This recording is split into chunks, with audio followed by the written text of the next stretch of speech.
Você já sentiu como se, não importa o quanto você corra, algo invisível puxasse você de volta para o ponto de partida? Como se houvesse uma corda amarrada na sua cintura espiritual, permitindo que você avance apenas até certo ponto, mas nunca cruze a linha de chegada. No mundo espiritual, nomes não são apenas etiquetas. Nomes são endereços. Nomes representam autoridade, identidade e, o mais perigoso de tudo, acesso. Muitas pessoas acreditam que rituais, como o uso de bonecos de vodú ou representações de feitiçaria, são coisas de filmes de terror ou superstições antigas que não têm poder sobre um cristão ou uma pessoa de mente racional. Esse é o maior erro que alguém pode cometer. O que vou te revelar hoje não vem de teoria, vem da vivência de quem conheceu a profundidade das trevas e hoje caminha na luz. Existe uma razão pela qual a Bíblia dá tanta importância aos nomes. E existe uma razão pela qual o inimigo tenta, desesperadamente, ter acesso ao seu nome. Se você sente que sua vida financeira, emocional ou espiritual vive em ciclos de repetição, onde os mesmos problemas retornam com roupas diferentes, você precisa ouvir o que tenho a dizer agora. Hoje nós vamos desmistificar o conceito de boneco de vodú. Eu vou te ensinar a legalidade espiritual por trás disso. Não vamos falar de agulhas e panos. Vamos falar de representação, autoridade legal, como os vínculos se formam, como eles se mantêm ativos por anos sem você saber. E o mais importante, como quebrar isso corretamente, com a autoridade bíblica que não falha. Este não é um vídeo para te causar medo. O medo é a ferramenta do ignorante. Este é um vídeo para te entregar as chaves da sua liberdade. Você vai sair daqui hoje entendendo por que certas coisas travam na sua vida e com a ferramenta na mão para destravar. Antes de entrarmos nesse conteúdo denso e revelador, eu quero que você faça algo simples, mas que ajuda a nossa mensagem a chegar a quem precisa. Deixe o seu gostei aqui embaixo. Isso sinaliza que você está pronto para receber essa verdade. E eu quero saber quem está comigo nessa batalha. Escreva nos comentários de onde você está nos assistindo, sua cidade ou seu país. É sempre uma alegria imensa ver o exército que estamos formando ao redor do mundo. Se você está pronto para descobrir o que estava oculto, escreva também. Eu quero discernimento. Vamos começar. Parte 1. O fundamento da autoridade. Por que o seu nome importa? Para entender como um ataque espiritual funciona através de representação, o que popularmente chamam de vodú, precisamos primeiro entender a teologia dos nomes. Na nossa cultura moderna, nomes são escolhidos porque soam bonitos ou para homenagear um parente. Mas na Bíblia e no mundo espiritual, ninguém recebia um nome por acaso, e ninguém tinha o nome alterado sem que algo drástico e espiritual estivesse acontecendo. O nome carrega a essência do destino de uma pessoa. Quando Deus queria mudar o futuro de alguém, ele mudava o nome dessa pessoa. Veja Abrão, ele estava preso a uma realidade limitada, até que Deus o chama de Abraão. Veja Jacó, o suplantador, aquele que vivia de astúcia. Deus precisou lutar com ele e mudar seu nome para Israel, para que ele pudesse governar. Veja no Novo Testamento, Simão, que era inconstante como uma vara verde, teve seu nome mudado por Jesus para Pedro, a rocha. O que isso nos ensina? Ensina que o nome é igual à identidade mais função espiritual. Gênesis 17:5 e Mateus 16:18. Não são apenas versículos históricos, são provas de jurisprudência espiritual. Se Deus altera nomes para estabelecer um destino de bênção, o mundo espiritual corrompido, o reino das trevas, tenta usar nomes para criar vínculos de maldição. O inimigo não é criativo, ele é um falsificador. Ele observa como Deus opera e tenta criar uma versão distorcida para aprisionar o homem. Quando um feiticeiro ou alguém com má intenção utiliza o seu nome associado a um objeto de representação, ele não está brincando de boneca. Ele está tentando estabelecer uma chamada no mundo espiritual. Ele está tentando reivindicar a autoridade sobre a função que você exerce na terra. Entenda isso. O ataque não é contra a sua carne, é contra a sua identidade. Eles querem amarrar quem você é, para que você nunca se torne quem nasceu para ser. Parte 2. O erro moderno. A ignorância como porta de entrada. Aqui entramos em um ponto onde a maioria das pessoas falha. Existe uma crença moderna muito comum até dentro das igrejas, de que se eu não acredito, não pega. As pessoas acham que o mundo espiritual funciona à base do medo ou da superstição. Elas pensam, eu não tenho medo de boneco, então isso não funciona.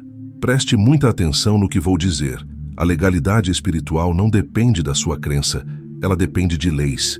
Em Oséias 4:6, a palavra é clara e terrível. O meu povo perece por falta de conhecimento. Não diz que o povo perece porque o diabo é forte. Não diz que o povo perece porque Deus é fraco. Diz que perece porque não sabe. A ignorância é o oxigênio do inferno. Deixe-me fazer uma comparação com o seu cotidiano para que isso fique cristalino. Imagine que você assinou um contrato de dívida há 10 anos. Com o tempo você esqueceu que assinou. Você não acredita mais nessa dívida. Você nem pensa nela. A pergunta é, o banco deixou de cobrar só porque você esqueceu? O contrato perdeu a validade só porque você não acredita nele? Claro que não. A assinatura está lá. A legalidade está lá. No mundo espiritual é a mesma coisa. Um CPF continua ativo mesmo se ninguém olhar para ele. Uma maldição lançada, um vínculo de representação feito contra o seu nome, continua operando no background, nos bastidores da sua vida, sugando sua energia e desviando seus caminhos, mesmo que você diga que não acredita em feitiçaria. Não se trata de medo. O medo não anula o ataque. O que anula o ataque é o posicionamento legal e a quebra de autoridade, que veremos mais à frente. Mas primeiro, você precisa aceitar que a sua descrença não é um escudo. O escudo é o sangue de Cristo aplicado com entendimento, não com ignorância. Parte 3. O que é o boneco na prática, desmistificando o objeto. Vamos destruir agora a imagem infantil que Hollywood colocou na sua cabeça. Quando falamos de boneco de voodoo ou qualquer fetiche de feitiçaria, a pessoa imagina um objeto cheio de alfinetes causando dor nas costas de alguém instantaneamente. Embora dores físicas possam ocorrer, o buraco é muito mais embaixo.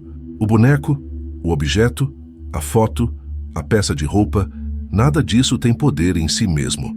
Se você pegar um boneco usado em ritual e ele não tiver consagração, ele é apenas plástico, pano ou cera. A Bíblia, em Isaías 44, ridiculariza a idolatria ao mostrar que o homem corta uma árvore, usa metade para fazer fogo e assar pão, e com a outra metade faz um Deus para adorar. Deus expõe a inutilidade da matéria. Porém, e aqui está o segredo, Deus não ignora a intenção e a invocação por trás do objeto. O objeto funciona como um ponto de contato, ou um ponto de foco. Pense numa lente de aumento. O sol está lá em cima, mas se você usar uma lupa, você concentra toda a energia do sol em um único ponto até pegar fogo. O objeto de representação, o boneco com seu nome, é a lupa. A intenção maligna e os demônios invocados são a energia. O objeto serve para direcionar essa maldade especificamente para você. O vínculo verdadeiro acontece no nível da autoridade espiritual. O feiticeiro diz ao mundo espiritual, este objeto representa fulano de tal. O que eu fizer aqui, eu decreto que aconteça na vida dele. É uma transferência de realidade. É uma tentativa de usurpar o seu livre-arbítrio e a soberania de Deus sobre a sua vida. Portanto, não tenha medo do objeto. O objeto é lixo. O problema é a legalidade que foi dada para que esse objeto se conectasse ao seu nome. Parte 4. O sinal real. Padrões de repetição. Agora, como você sabe se o seu nome está ligado a algo assim? Como identificar se você está sob esse tipo de jugo representativo? Esqueça o que te disseram sobre sentir agulhadas. O sinal mais forte, mais perigoso e mais comum de um vínculo de voodoo ou feitiçaria de controle não é a dor física, é a persistência de padrões negativos. É o ciclo que não quebra. Você já notou que muda de emprego, mas o chefe te trata exatamente igual ao anterior? Você muda de relacionamento, mas a nova pessoa desenvolve os mesmos defeitos da antiga? Você muda de igreja, de cidade, de amigos, mas os problemas te encontram onde você estiver. Isso é o que chamamos de amarração de destino. Em Romanos 7,15, Paulo fala sobre fazer o que não quer e não fazer o que quer. Embora ele fale da luta contra o pecado, esse princípio se aplica perfeitamente aqui. Quando há um boneco, uma representação sua num altar de trevas, a intenção é congelar uma área da sua vida ou mantê-la em loop. O sinal real é quando você está prestes a romper, prestes a receber a promoção, prestes a casar, prestes a se curar, e de repente, sem explicação lógica, tudo desmorona e você volta para a estaca zero. É como um elástico. Você estica, avança, faz força, mas a âncora está lá atrás. Quando a tensão fica muito grande, o elástico te puxa de volta com violência. Isso não acontece porque você é fraco. Isso não acontece porque você não tem fé. Isso acontece porque algo está sendo sustentado fora do seu campo consciente. Existe uma ordem de restrição no mundo espiritual contra o seu avanço. O boneco serve para dizer, daqui ele não passa. Se você sente que sua vida anda em círculos, pare de se culpar e comece a discernir. Isso é um sintoma espiritual de controle remoto. Parte 5. A porta de entrada. O relato aplicado. Muitos se perguntam, mas como isso começou? Eu não frequento esses lugares. E aqui entra a astúcia da serpente.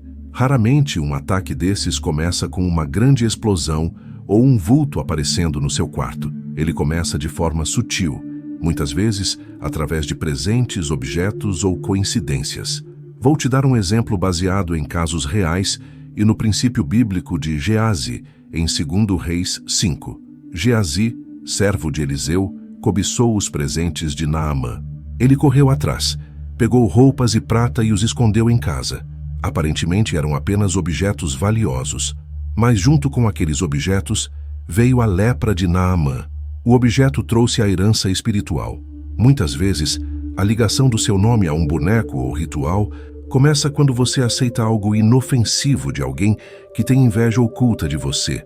Uma peça de roupa que você ganhou e desde que começou a usar, sente um peso estranho. Um objeto de decoração dado por alguém que, no fundo, queria a sua vida. Nada começou de forma agressiva. Tudo começou de forma representativa. Você aceita o objeto no seu território, sua casa. Ao fazer isso, sem saber, você dá legalidade para que a influência espiritual daquela pessoa entre. O objeto físico na sua casa se conecta ao objeto representativo no altar deles. Cria-se uma ponte.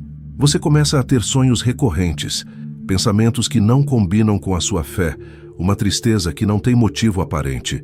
Você acha que é depressão, acha que é cansaço, mas é uma influência externa, que ganhou permissão de entrada através de uma brecha representativa.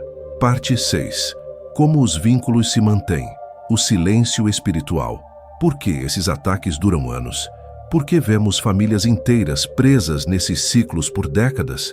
A resposta é dura, mas libertadora. Passividade. Vínculos espirituais se mantêm por falta de posicionamento. No mundo jurídico, existe um termo chamado revelia. Se você é processado e não comparece ao tribunal para se defender, o juiz assume que as acusações são verdadeiras e você perde a causa. No mundo espiritual, o silêncio é consentimento. Provérbios 18:21 diz que a morte e a vida estão no poder da língua. Se existe um decreto de feitiçaria contra o seu nome, e você nunca abriu a sua boca para cancelar esse decreto, ele continua valendo. O diabo aposta no seu silêncio. Ele aposta que você vai achar que é coisa da vida, que é azar, ou que é a vontade de Deus eu sofrer assim. Não confunda a vontade permissiva de Deus com ataques ilegais das trevas. O vínculo se mantém porque não foi confrontado. O boneco, a representação, continua lá, falando contra você dia e noite. Se você não levanta sua voz para decretar o contrário, a voz da acusação prevalece no ambiente. No mundo espiritual, o que não é confrontado tende a permanecer. Você precisa sair da posição de vítima. A vítima chora e pergunta, por quê? O guerreiro se levanta e pergunta, quem? Quem autorizou isso? E com essa indignação santa, ele parte para a anulação. Parte 7. A quebra correta. Sem ritualismo, com autoridade. Chegamos ao ponto crucial. Como quebrar isso? Você não precisa ir atrás do boneco. Você não precisa saber quem fez. Você não precisa fazer um contrafeitiço. Isso é o que os pagãos fazem. Nós operamos pelo Tribunal Superior dos Céus.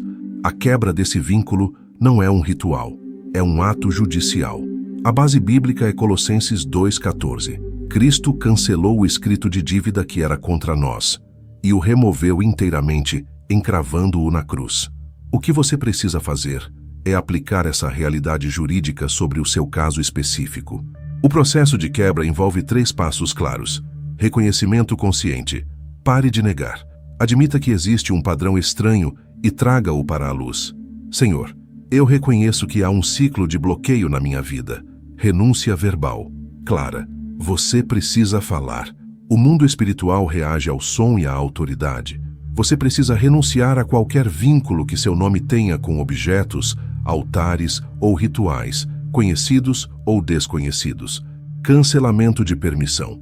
Você precisa declarar que retira a autoridade de qualquer entidade de usar sua imagem ou nome. Não é sobre gritar. O juiz não dá a sentença para quem grita mais alto, mas para quem tem a lei ao seu lado. Lucas 10:19 diz: Eis que vos dei autoridade para pisar serpentes e escorpiões, e sobre todo o poder do inimigo, e nada vos causará dano algum. Autoridade alinhada é calma, firme e definitiva. Parte 8. Restauração e o novo começo. Eu quero que você entenda uma coisa para fechar o ensinamento e irmos para a nossa oração. Nada que foi sustentado por ignorância permanece quando a luz chega. João 8:32 diz: E conhecereis a verdade, e a verdade vos libertará. Perceba que não é a verdade que liberta, é o conhecimento da verdade. A verdade sempre esteve lá, mas enquanto você não a conhecia, ela não podia agir. Agora você sabe. O boneco perdeu o poder, a representação foi exposta. A partir do momento que você decreta o fim dessa ligação, o elástico se rompe. E quando esse elástico se rompe, você não apenas volta a andar, você é impulsionado para frente com a força acumulada de todo esse tempo que ficou retido. Você não está atrasado. Deus é especialista em remir o tempo. Você não está marcado para sempre. O sangue de Cristo fala mais alto que qualquer ritual. Eles podem ter tentado usar seu nome para o mal, mas Deus escreveu seu nome na palma da mão dele. E ninguém arrebata nada da mão de Deus. Agora, eu quero que você se prepare. Onde você estiver, se puder, feche seus olhos. Se não puder, concentre sua mente. Nós vamos fazer uma oração de anulação. Eu vou guiar você, e eu quero que você repita essas palavras, seja em voz alta ou firmemente no seu coração. Vamos selar este ensinamento e cortar as cordas agora. Repita comigo: Pai Celestial, eu me apresento diante do teu trono de justiça agora, revestido pelo sangue de Jesus. Eu declaro que o meu nome, a minha identidade e o meu destino pertencem exclusivamente a ti. Neste momento, usando a autoridade que me foi dada em Cristo Jesus, eu renuncio e cancelo toda representação feita contra a minha vida. Se o meu nome foi colocado em bonecos, em altares, em papéis, em terras ou em águas, eu declaro agora que esse vínculo está quebrado. Eu retiro a autoridade de qualquer espírito maligno de usar a minha imagem ou o meu nome como ponto de contato. Eu corto o fio da transmissão maligna. Eu queimo com o fogo do Espírito Santo todo arquivo de acusação contra mim. Eu decreto o divórcio espiritual de qualquer maldição cíclica. O que travava a minha vida financeira, emocional e espiritual cai por terra agora. Eu declaro que sou livre.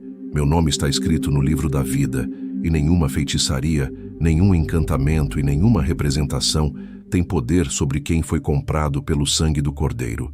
Eu recebo a minha libertação, a minha paz e o meu avanço, em nome de Jesus. Amém. Respire fundo. Sinta a leveza de quem tirou um peso das costas. Essa oração não foi apenas palavras, foi um decreto real no mundo espiritual. Eu quero que você faça algo profético agora. Nos comentários, eu quero que você declare a sua vitória para que todos vejam e para que o inferno saiba que você não tem medo. Escreva: o meu nome pertence a Jesus. Essa frase é a sua bandeira fincada no território da liberdade. Use os comentários também para contar se você identificou algum desses ciclos na sua vida. Nossa comunidade é um lugar de apoio. Semeie seu testemunho, pois ele pode ser a chave que faltava para libertar um irmão que está lendo. Seja luz nos comentários. E se você quer continuar recebendo esse tipo de alimento sólido, que não apenas te anima, mas te ensina a lutar e vencer, verifique se você está inscrito no canal. Ative as notificações, porque a guerra é diária e o pão que servimos aqui é fresco todos os dias. Compartilhe esse vídeo com alguém que você sabe que está travado na vida e não entende o porquê. Você pode ser o agente de libertação dessa pessoa hoje. Fiquem firmes, não olhem para trás. O que passou, passou. O seu futuro começa agora, limpo, livre e desimpedido. Eu vejo vocês no nosso próximo encontro de vitória. Que a paz que excede todo o entendimento guarde o coração de vocês. Até lá.